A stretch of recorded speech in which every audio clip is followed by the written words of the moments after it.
Why are you the best candidate to represent Pennsylvania in the U.S. Senate? Because I believe the people are looking for a fighter. They want a fighter. They want someone who understands what poverty means and they didn't read about it in a book. They want someone who understands what it feels like to be squeezed right now, having to deal with inflation and higher costs and those particular things. And that is what it is that I'm representing, and that's why they're coming behind me. So I'm so excited for that support. How far do you think the U.S. should go in protecting Ukraine and deterring Russia? Really great question. It is very unfortunate. It's very sad. It's heartbreaking what we're watching taking place over in Ukraine and the lives that are being upended right now. And quite frankly, none of this had to happen. If our country had remained energy independent, if we were allowed to be a direct competitor of Putin in providing oil and gas to Europe, that takes away the resources that Putin has to fight this particular war. None of this had to happen, and yet it is. If Pennsylvania were to expand its energy production, how do you balance the environmental concerns?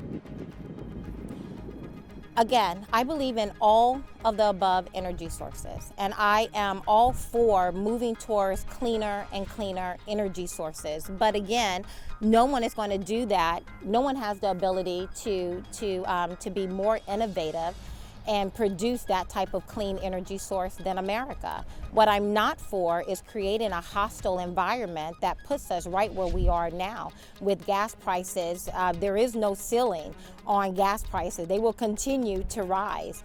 And that is, again, as a direct result of the hostile environment that has been created because of those who want to placate climate change purveyors, who only look at the negatives of various energy sources and never really talk about the benefits. Were you in Washington on January 6th? Then what was your intention that day of being there? Yeah, well, let me take people back to the U.S. Constitution. In the First Amendment, we have 5 rights.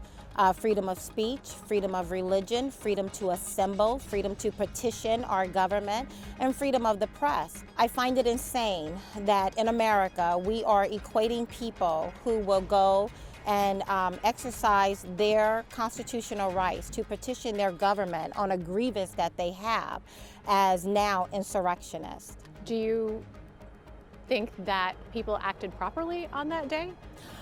Attacking police officers? I believe. Well, I did not see people attacking police officers, but I do believe there were some people who did some bad things, and I believe that they should be held to the fullest extent of the law. Let me just go back because I don't think we answered the question. So, you were in Washington on January 6th? I was. Did you enter the Capitol at all? Of course not. You have since said that January 6th was another Russia hoax. What do you mean by that? I don't recall ever saying that. It was a tweet. I don't recall. No, January 6th is not. January 6th was a day, and what happened on that particular day.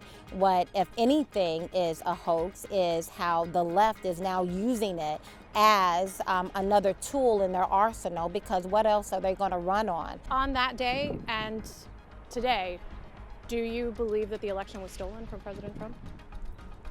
I believe that there are a number of people who have a lot of concerns, and I believe that they are. I do have concerns. Do you believe that he lost the election?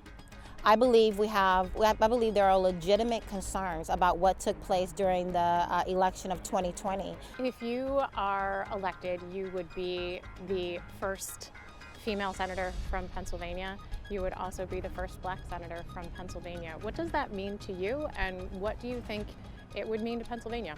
The perspective that I bring to the table, being a black woman, is somewhat synonymous to the perspective I would bring to the table being a woman, right? Or the perspective I would bring to the table growing up in dire poverty, right? It gives me a particular vantage point of looking at things that those who did not grow up in dire poverty have no idea, right? Because they're reading about poverty in a book. I actually know what poverty feels like, and I know exactly what I did to get out of that situation. And I think people want a fighter. And I think that that is what attracts them to me. The fact that I'm Black, the fact that I'm a woman, the fact of my background, those are just, perspectives, and people can appreciate that. But I think what really draws people to me is the fact that I am them. I reflect who they are, and when I get to DC, I will represent them.